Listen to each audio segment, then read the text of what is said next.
Hello friends, আমি sweeties কিচেনে তোমাদের স্বাগতম। আজকে আমি বানাবো চিকেন কষা। তো চলো রান্নাটা শুরু করা যাক।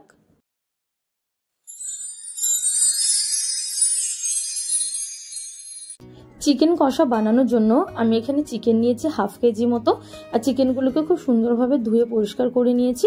তো দেখতে পাচ্ছ চিকেনের পিসগুলো আমার কিরকম সাইজ আছে। তো এখানে আমি গুঁড়ো মশলা দিচ্ছি ম্যারিনেট করার জন্য, হলুদ গুঁড়ো, লাল লঙ্কার গুঁড়ো, পরিমাণ মতো লবণ, আর এতে কিছুটা পরিমাণে সরিষার তেল দিয়েছি। এটাকে ভালোভাবে মিক্স করে নিয়েছি। এটাকে কিছুক্ষণের জন্য আমি ম্যারিনেট করে রাখবো। তোমাদের যদি হাতে বেশি সময় থাকে তাহলে তোমরা আধা ঘন্টা 1 ঘন্টা ম্যারিনেট করে রাখতেই পারো। তো আমি এখন পেঁয়াজ কাটবো, মানে হ্যান্ড চপারের সাহায্যে। তো পেঁয়াজকে একদম বারিক চপ করব, সেই জন্য আমি হ্যান্ড চপারটা ইউজ করেছি।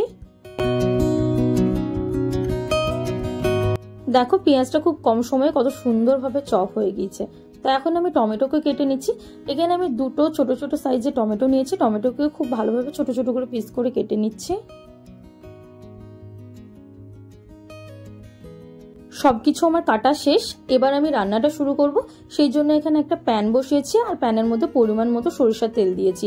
আর এতে কিছু গোটা গরম মশলা দিচ্ছি, যেমন দারুচিনি, এলাচ আর তেজপাতা, আর দুটো শুকনো লঙ্কাও দিয়েছি। আর যে বারিক চপ করে রেখে দিয়েছিলাম পেঁয়াজটাকে, সেটাও দিয়ে দিলাম। আর সেটাকে খুব ভালোভাবে অয়েলের সঙ্গে ফ্রাই করে নিতে হবে, কালার চেঞ্জ হওয়া পর্যন্ত। দেখো কালারটা আমার চেঞ্জ হয়ে এসেছে। এখন এই পর্যায়ে আমি যে আদা রসুনের পেস্টটা করে রেখেছিলাম সেটা পরিমাণ অনুযায়ী দিচ্ছি। চিকেনের পরিমাণ অনুযায়ী আমি আমার আদা রসুনের পেস্টটা দিয়েছি। এটাকে কুক করে নিতে হবে যাতে কোনো রকমের কাঁচা গন্ধ না থাকে। এখন আমি ডেলি যে পাউডার মশলা সেগুলোই দেব। এতে পরিমাণ মতো হলুদ গুঁড়ো দিয়েছি, ঝাল অনুযায়ী লাল লঙ্কার গুঁড়ো দিয়েছি, জিরে গুঁড়ো আর পরিমাণ মতো ধনে গুঁড়ো। আর এতে কিছুটা পরিমাণে আমি কাঁচা লঙ্কাও দিলাম। কাঁচা লঙ্কাটা অপশনাল, তোমরা চাইলেও দিতে পারো। এর স্মেলটা আমার ভালো লাগে তাই দিলাম। তো এখন যে টমেটোটাকে কেটে রেখেছিলাম সেটা দিয়ে দিলাম। আর এতে অল্প পরিমাণে লবণ দেবো, কারণ আমরা চিকেনে অলরেডি লবণ দিয়েছি। এই পর্যায়ে লবণ দিলে কি হবে, টমেটোটা খুব তাড়াতাড়ি সেদ্ধ হয়ে যাবে। তো দেখো মশলাটা কিন্তু আমার একদম রেডি। তো এখন যে চিকেনটা রেখে দিয়েছিলাম ম্যারিনেট করতে, সেই চিকেনটা এখন দিয়ে দিলাম। চিকেনটা মশলার সঙ্গে খুব ভালোভাবে কুক করে নিতে হবে। তো চিকেনটাকে আমি প্রায় 10 মিনিট ধরে খুব ভালোভাবে নাড়াচাড়া করে কুক করে নিয়েছি। এখন চিকেনটাকে এই পর্যায়ে ঢেকে কিছুক্ষণ ধরে কুক করে নেব, যাতে এর যদি এক্সট্রা জল থাকে সেটা বেরিয়ে যাবে।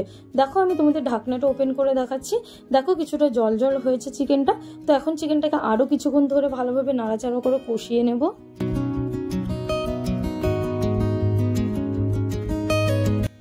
এই পর্যায়ে আমি কিছুটা পরিমাণে টক দই দিয়ে দেব।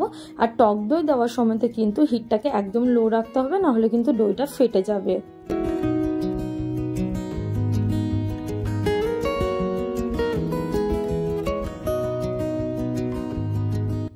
দইটা দিয়ে আমি কিছুক্ষণ ধরে কষিয়ে নিয়েছিলাম।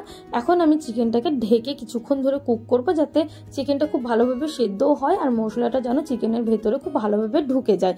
তো দেখো ওপেন করে আমি দেখাচ্ছি, খুব সুন্দর কালার এসেছে আর জলও বেরিয়েছে কিছুটা। তোমাদের যদি মনে হয় এই পর্যায়ে কিছুটা পরিমাণে জল দেওয়ার প্রয়োজন, তাহলে তোমরা কিছুটা জলকে গরম করে দিতে পারো। তো আমি সামান্য পরিমাণে জল দিয়েছি, জলটাকে গরম করে দিয়েছি।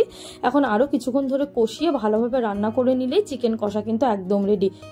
তোমরাও এইভাবে একদিন চিকেন কষা বানিয়ে খাও। কেমন হয়েছে কমেন্টের মাধ্যমে জানিয়ে। দেখা হচ্ছে নতুন একটি রেসিপি নিয়ে। Thanks for watching.